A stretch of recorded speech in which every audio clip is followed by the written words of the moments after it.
Dr. Polio Board Chair Diane Porter, and members of the Jefferson County Board of Education this evening. We are honored to receive student presentations of learning from students in District 2. We begin tonight with recognizing Atherton High School students Chase Lindsay and Lexi Flowers. They are the two students you saw just a few moments ago who introduced you to Atherton's production of The Lion, Witch, and the Wardrobe, which opens Thursday and runs through Sunday. You don't have any brothers or sisters, do you? Yes, Peter and Susan. What? Where are they? In the house where we're visiting, on the other side of the wardrobe. Dr. Polio Board Member Chris Kolb, Executive Administrator of High Schools Chris Perkins, and Chief of Schools Dr. Devon Horton. Please come forward to congratulate these students. Joining them in their recognition is their teacher, Ms. Shelby Steege, and the principal of Atherton, Dr. Tom Aberly. Next, Seneca High School scholars Ruth Amaya, Elaine Cuza Rodriguez, Blake Lawson, and Shanna Terry will introduce you to the school's pre-law magnet program, and in particular, the Red Mocks, Seneca's competitive mock trial team. Seneca scholars participate in a mock trial in each of the program's 6 course offerings. Their trials are performed in the Ellen B. Ewing courtroom, which is equipped with the same audio-visual recording equipment as all courthouses in the state of Kentucky. Tonight, these scholars will perform a cross-examination of witness Sam Griffith in the case of State versus Griffith. Sam has been charged with killing her husband. Prosecution, the plaintiff, the defendant has finished questioning this witness. Would you like an opportunity to cross-examine this witness? Yes, Your Honor. You may proceed. Thank you. Ms. Griffith, your husband, Hayden Griffith, passed away on August 16, 2018, correct? Yes, like I've previously stated, someone broke into our home. I was coming in from the hot tub, and then I saw this man with a mask coming down the stairs. You mentioned a hot tub, Ms. Griffith. So were you wearing a swimming suit? Is that right? Yes. But when the police came to your home later that night, you were wearing shorts and a clean white t-shirt, correct? I was wet, so I dried off. So in the middle of your grief, after finding out that your husband had just been murdered, you stopped and cleaned up. Is that what I'm hearing? Like anyone, when you're wet, you dry off, and that's what I did. Miss Griffith, you've been married before Hayden Griffith to Matt Bryan, is that right? Yes. And Matt Bryan is no longer married to you because he passed away, is that right? Yes, in a drowning incident. And in this drowning incident, you and Matt were on a boat, and you were the only one there when he was drowning, is that right? Objection, Your Honor. Under 404B, prior acts are not admissible to prove guilt, so therefore this evidence should be excluded. Response, counsel? Your Honor, under Rule 404B, there are exceptions, specifically knowledge. And this evidence goes to show that Ms. Griffith had the knowledge of knowing how to get away with murder, so therefore it should be able to be introduced. All right, counsel, I agree with your exception. Your objection is overruled. Prosecution, you may proceed. Thank you, Your Honor. Ms. Griffith, let me ask you the question one more time. You were on the boat alone with you and your husband at the time, Matt, and he drowned. Is that right? Yes. So both your first and your second husbands both died of mysterious deaths. Is that correct? Oh, no, I loved Hayden. I would never kill Hayden. No further questions, Your Honor. And Dr. Polio Board Member Dr. Chris Kolb, Executive Administrator of High Schools Chris Perkins, and Chief of Schools Dr. Devon Horton, please come forward to recognize these students from Seneca. Joining them in their recognition is their principal, Kim Morales. Hawthorne Elementary School's dual language Spanish immersion program is designed to provide a daily Spanish immersion experience that prepares students to read, write, and speak proficiently in Spanish. Students in grades kindergarten through 5th grade receive daily math and science instruction in Spanish. Other content areas are taught in English. Tonight you will hear from students Anna Lee Mintier, Maya Diericks, Namari Murdoch, and Naya Patton, who will explain what the program entails in both English and Spanish. They will also explain how learning Spanish has made a difference in their lives. Hi, my name is Maya Diericks. I am in 4th grade at Hawthorne. It is a great place because we learn in English and Spanish. Hola, mi nombre es Maya Diericks. Soy en cuarto grado en Hawthorne. Es una escuela maravillosa porque podemos aprender en inglés y español. Hi, my name is Annalie Mintier. At Hawthorne, we have reading, social studies, and social studies in English. We have math, science, and literacy in Spanish. Hola, mi nombre es Annalie Mintier. En Hawthorne tenemos literatura y estudios sociales en inglés. Tenemos matemáticas, ciencias y alfabetismo en español. Hola, mi nombre es Naya Patton y soy en quinto grado en Hawthorne. Hola, mi nombre es Namari Murdoch y estoy en el quinto grado en Hawthorne. Today we are here to share how the Spanish at Hawthorne Elementary has helped us. Hoy vamos a explicar cómo el español de Hawthorne Elementary nos ayuda. When we first started school at Hawthorne, we weren't very good at Spanish. Cuando empezamos a Hawthorne no somos muy buenos en el español. We have learned a lot of Spanish and it helps us now and in the future. Hemos aprendido mucho español y nos ayuda ahora y en el futuro. I have made friends outside of school that only speak Spanish. Yo tengo amigas afuera de la escuela que solo hablan español. I use my Spanish to help sell Girl Scout cookies and help people in the store that only speak Spanish. Yo usé mi español cuando estaba vendiendo galletas para Girl Scouts y en la tienda. Ayudé a alguien que solo hablaba español.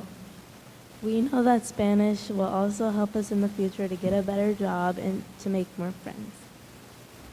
Sabemos que el español nos va a ayudar a encontrar un buen trabajo y hacer más amigos. Gracias. Dr. Polio, Board Member Chris Cole, Executive Administrator of Elementary Schools, Kim Kent, and Chief of Schools, Dr. Devon Horton, please come forward to recognize these students.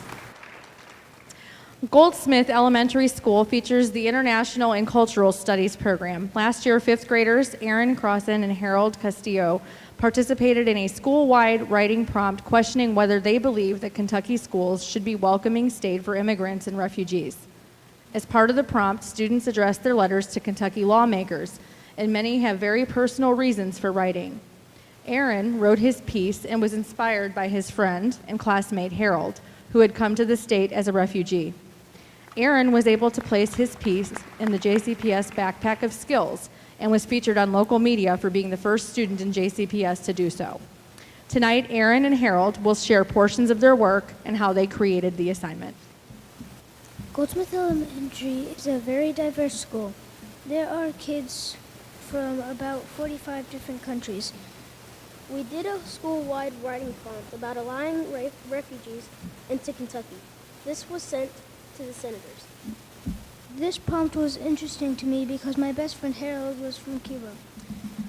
I am thankful that people from other countries are in our school so that I can have friends from other places. When we learned about the backpack, I thought this fit well into the globally and culturally competent citizen folder. Dr. Polio, Board Member Chris Kolb, and Executive Administrator of Elementary Schools, Kim Kent, and Chief Academic Officer, Dr. Carmen Coleman, please come forward to recognize these students. Last year, Barrett Traditional Middle School created Barrett Cares, a strategic community service and outreach program that uses the time, talent, and treasure of the Barrett community to serve and assist those in need. During the 17-18 year, Barrett conducted over 15 school-wide service projects totaling over 12,000 volunteer hours. In addition, 7th and 8th graders visit Englehart and Wilder Elementary Schools twice a year to mentor younger students. Tonight, students Caden Allen and Reagan Bishop will explain how this program is making them globally and culturally competent citizens. Good evening. My name is Reagan Nicole Bishop, a 7th grader at Barrett Traditional Middle School. Good evening. My name is Caden Allen, an 8th grader at Barrett Traditional Middle School, and I am speaking on behalf of our Barrett Cares initiative.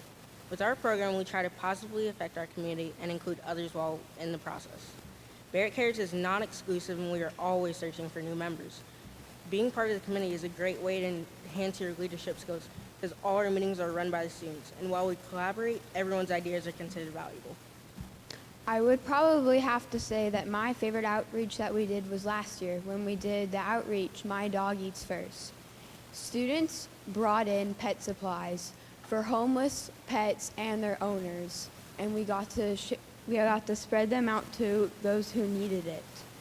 I really liked this because it made me feel happy, and I note about that it made other students feel happy too. It also made me feel really confident in myself that I could do something in the community that was positive and that I can make a difference without needing an adult for everything. My favorite outreach that we have completed was our School for the Blind outreach. I enjoyed this because I learned the important life lesson that even though you have a challenge, you can still conquer it. My buddy Brandon, he is blind, but still he decided to conquer his challenges and did track events, long jump, disc, and climbed in a helicopter, which I know he enjoyed, and I still talk to him today. Overall, Barrett Cares is a whole school initiative. It also helps with backpack skills, such as being a globally competent citizen and being an effective communicator and collaborator. Students can work among their peers to affect the community. It also creates a positive experience for them, and they feel more confident in themselves as a person. Some of these outreaches may stick for the students through high school and even through college, and who knows, maybe the rest of their lives. Thank you. Thank you. And Dr. Polio, Board Member Chris Kolb, Executive Administrator of Middle Schools Jessica Rosenthal, and Chief of Schools Dr. Devon Horton, please come forward to recognize these students. And then joining them in their recognition is Tom Wortham, the principal. And finally, we'd like to present the JCPS Newcomer Academy, which serves roughly 500 students who are beginning English speakers in grades 6 through 10. Most students at the Newcomer Academy are in their first year of instruction in an American school, and many have had limited or interrupted educational experiences in their native countries. In Eric Bookstrom's Arts and Humanities class, students spend a lot of time discussing art as a way to communicate, especially for sharing emotions. At the beginning of this school year, students participated in an entry activity for their class project entitled What We Left Behind. Today, students Julio Rodriguez, Juan Carlos Ramos Vega will share with you how this project not only helped them cope with moving to a new country, but also gave them hope for the future. Hi, I'm Gwen Snow. I'm the principal, and I'll kind of do the introduction here. This project is How Does It Feel to Leave Home? Students in the Newcomer Academy History and Appreciation of Visual and Performing Arts were asked to answer this essential question using art. Here are 3 of the projects. This is a project-based learning approach to developing effective communication skills.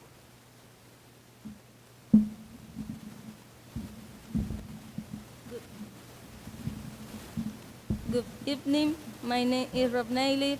I'm from Venezuela. I have been in the United States for 2 months. I should to make my project about Carnival in Venezuela. This project showed that I am an effective communicator. I use art to teach others about a festival that is important to me and my family. It is the final project. This picture showed me working with a partner. This is from a student who couldn't be here. I have to work. I am from Guatemala. I have been in the United States for 3 months. This project is about a kite festival in Guatemala. I worked with my partner to make a model of the kind of kite we use at the festival. This project showed that I am an effective communicator because I taught my classmates about something that only happens in Guatemala. Thank you. Good night. Good evening. My name is Carlos. I am from Mexico. I have been in the United States for 6 months. I am an effective communicator because I can teach other people about the Mexican traditions. I chose to do my project about the Mexican celebration of the Day of the Dead. This is an important tradition for me and my family and many people of Mexico. Here is a picture of my altar. Frida Kahlo is in the top. And here is a picture for me representing the Newcomer Academy the day of the day. We are Newcomer Academy. Dr. Polier, Dr. Chris Kolb, Chief of Schools, Dr. Devon Horton, please come up and recognize these students, and joining them in this recognition is their principal, Ms. Gwen Snow. And Dr. Polio and members of the school board, this concludes tonight's recognitions and presentations. Thank you.